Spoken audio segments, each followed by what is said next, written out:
Сайн бацгаана уу та бүхэнд энэ өдрийн мэндийг хүргэе. Ингээд хэрхэн ашиглах вэгийн өнөөдрийн дугаараар бар охин Ван Ван нь гарсан цагаасаа л маш хүчтэй байсан бөгөөд хэдий бан рейт өндөртэй боловч бандаагүй үед заавал төрүүлж авах хэрэгтэй баатруудын нэг зайлшгүй муу юм.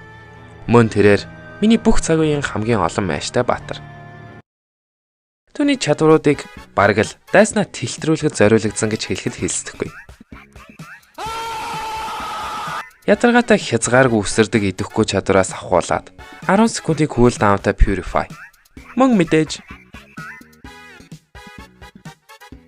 энэ одоо юу юм ер нь?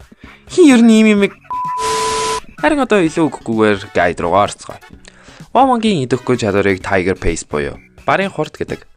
Ван энгийн цохилт хийх. Эсвэл скил хийснийхаа дараа хөдөлгөөний аналогийн зүгт богино зайд үсэрдэг бөгөөд үсрэх хурд нь дайралтын хурдаар өсдөг.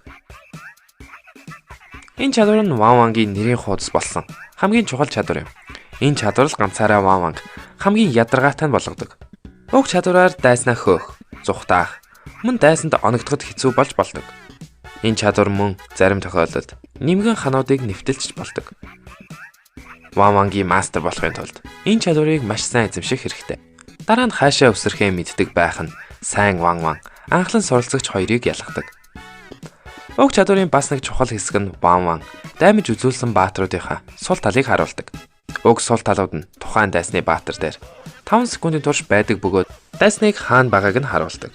Үүнийг зөвхөн тэрл онж хаглах боломжтой бөгөөд сул тал болгон тодорхой хэмжээний жинхэнэ даймж үзүүлдэг. Хэрв бүх сул талууд хагарсан тохиолдолд тэрээр тухайн дайсныхаа эсрэг 12% илүү даймж үзүүлдэг. Түүний нэгдүгээр чадварыг Swallow's Path буюу хараацайн зам гэдэг. Уг чадвар нь түүний цорын ганц холоос даймж үзүүлэх чадвар бөгөөд манаргах нөлөө бас үзүүлдэг. Тэрээр сонгосон зүгтээ галт хараацаа шидэж даймж үзүүлэх ба буцаа түүн рүү 3 хутга явуулдаг. Энэ хутгнууд дайсандаа бага зэрэг даймж үзүүлэх бөгөөд дайсныг 1.5 секундын турш 30% удаашруулдаг ба 2 хутганд оногдсон тохиолдолд 0.5 секундын турш манаргадаг. Энэ манаргах нөлөө нь зарим сэнгэлдэг чадваруудыг тасалдуулж болдог. Харин Вангийн 2 дугаар чадварыг Needles and Flower буюу цэцгэндэх зүү гэдэг. Энэ чадварыг ашигласнаар Ван бүх манаргах нөлөөнөөс шууд гардаг ба эргэн тойрондоо зүүнүүдээ шидэж бага зэрэг даймж үзүүлдэг. Эцэст нь түүний ультимейт чадварыг Crossbow of Tang буюу тангийн хэрээс ном гэдэг. Уг чадвар нь цаанаасаа түгжээтэй ашиглах боломжгүй байдаг бөгөөд тодорхой нөхцөл биелүүлж байж идэвхждэг. Энэ нөхцөл нь дайсны бүх сул талыг хагалсан байх юм. Дайсныхаа бүх сул талуудыг хагалж дууссанаар энэ эвдэрхий OP ульт идэвхждэг бөгөөд Ван агаарт хөөрөн тухайн дайснаа секундэд 500 сая сумаар шүшдэг. Уг чадварын дайралт болгоныг энгийн цохилт гэж тооцдог бөгөөд хэр их сум харавах нь түүний дайралтын хурдаас хамаарна. Хэрв Вангийн локалсан баатар үхэх юм бол тэрээр өөрийн хамрах хүрээндээ байгаа бас нэгэн дайсны баатрыг локалдог. Ингэхдээ түүний дайралтын хурд 30%-аар нэмэгддэг бөгөөд энэ нь 3 давхцаж болно. Харин одоо түүний чадваруудтай танилцсан учраас tips and tricks хэсэг рүү орцгоё.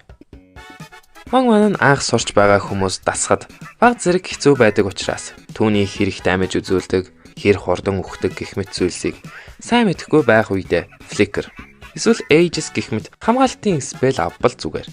Үхсэн марксмен бол no damage марксмен шүү дээ. Түүнд дасж эхлээд арай гайгүй болсон үедээ спринтийг авбал зүгээр. Учир нь спринт дайрах, мөн ухрахад хоёуланд нь маш тохиромжтой спел. Харин та түүнд бүр дассан үедээ л зөвхөн дайралтад тулгуурласан Inspire гэх мэт спел аваарай. Inspire нь дайралтын хурдыг маш ихээр нэмээд зогсохгүй. Physical life style-ийг ч мөн нэмэгдүүлдэг. Эмблемийн хувьд Custom Marksman эмблем мэдээж хамгийн тохиромжтой. Илүү даймж, илүү дайралтын хурд, мөн хамгийн сүүлийн Marksman тайланд болох Weakness Finder. Уг тайланд нь богино хугацаанд дайсны хөдөлгөөний хурдыг 90%, мөн дайралтын хурдыг 50% бууруулах 20% боломжтой байдаг. Мөн уг нөлөө нь 2 секундын кулдаунтай. Ерөнхийдөө дайсныг удаашруулж, ультаа гаргахад маш их тус болдог гэж хэлж болно. Ван дайрах болгондоо өсөрдөг бөгөөд хурдан дайрах тусам өсрөх анимашн хурдан тоглодог. Тиймээс Ванд дайралтын хурдл байхад хөдөлгөөний хурд бараг хэрэггүй. Тиймээс буйлдийн хувьд гутал авахгүй байхыг зөвлөж байна. Харин оронд нь энгийн цохилтоо нүдэж өсөрч явхад суралцах хэрэгтэй. Дайралтын хурд хангалттай их болсон үед энэ нь гутал авснаас ч хурдан болдог.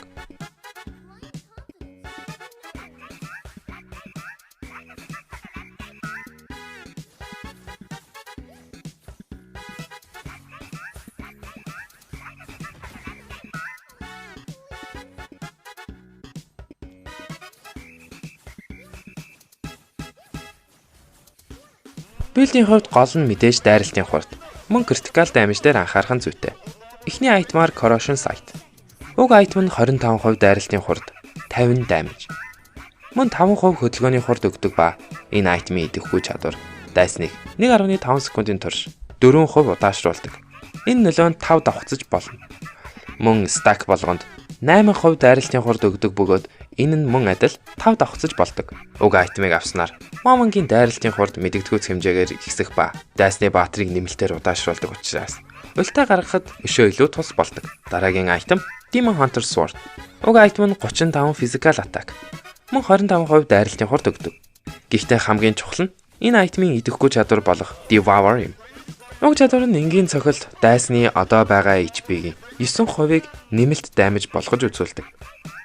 Мөн дайралтууд 3 секундын турш 3% physical lifesteal өгдөг ба энэ нь мөн 5 давхцаж болдог. Момонгийн ультимейт чадвараас гарсан сум болгон энгийн цохилт гэж тооцогддог учраас уг айтем танк эсвэл хэнийгч бай маш хурдан алхахад тусалдаг. Харин 3 дахь айтмаар Wind Talker. Уг айтем нь 10% critical боломж, мөн 20% хөдөлгөөний хурд. Мөн тоглоомонд хамгийн өндөр буюу 40% дайралтын хурд өгдөг. Айтмын идэвхгүй чадвар Typhoon нь дайралтын хурдаар нэмэгддэг шилийн дамиж үзүүлдэг ба энэ нь минионд 400% илүү дамиж үзүүлдэг. Уг айтем нь түүнийг фармтахад маш их тус болдог.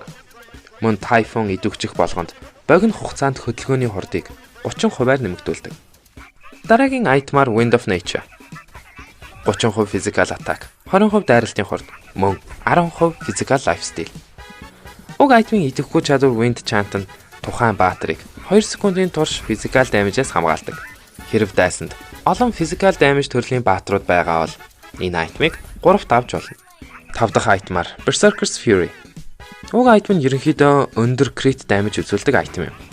Сүүлийн айтмаар ямар нэг defense эсвэл илүү damage-тай болох зорилгоор Malefic Roar-ыг авч болно.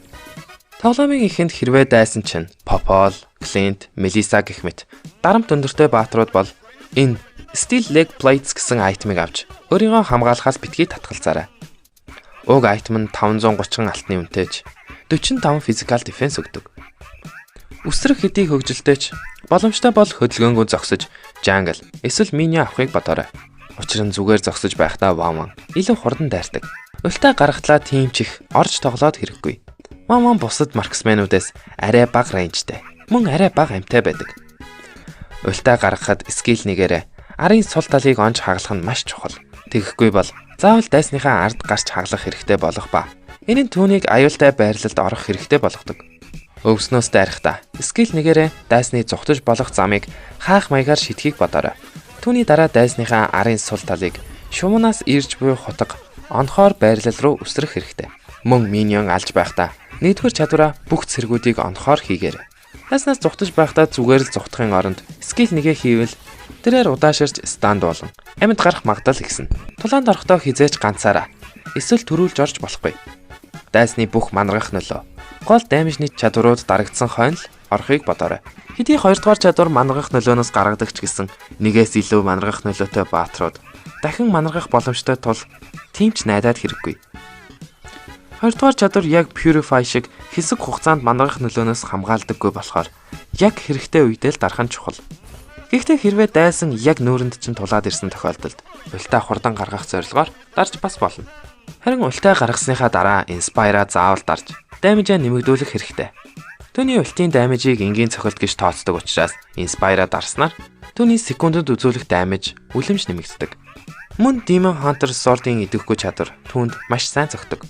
Хэрв ульт чинь танк эсвэл их амтай баатар дээр гарсан тохиолдолд ультаа дарах 5 секундын хугацаа байгаа тул дарах гэж яарсны хэрэггүй. Амийг нь ядаад 20% хүртэл багасгаж байгаа дарвал үндсэн байч нь нөхөж нэмэлт 30% дайралтын хурд аваад цаашаа илүү хийл авах боломж нэмэгдэнэ.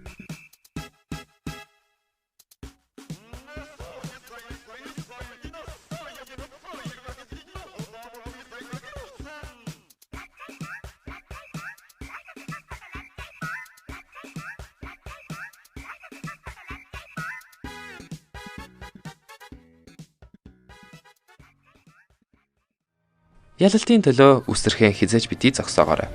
Дайснуудаа алж, хизээ ухарч, хизээ орхоо мэддэг байх нь марксменуудын хамгийн чухал чадвар юм. Ингээс таны Wang сурах замналттай амжилт хүсье. Хэрвээ танд бичлэг таалагдсан бол лайк, мөн subscribe дараарай. Дараагийн бичлэгээр уулзлаа. Түр баяртай.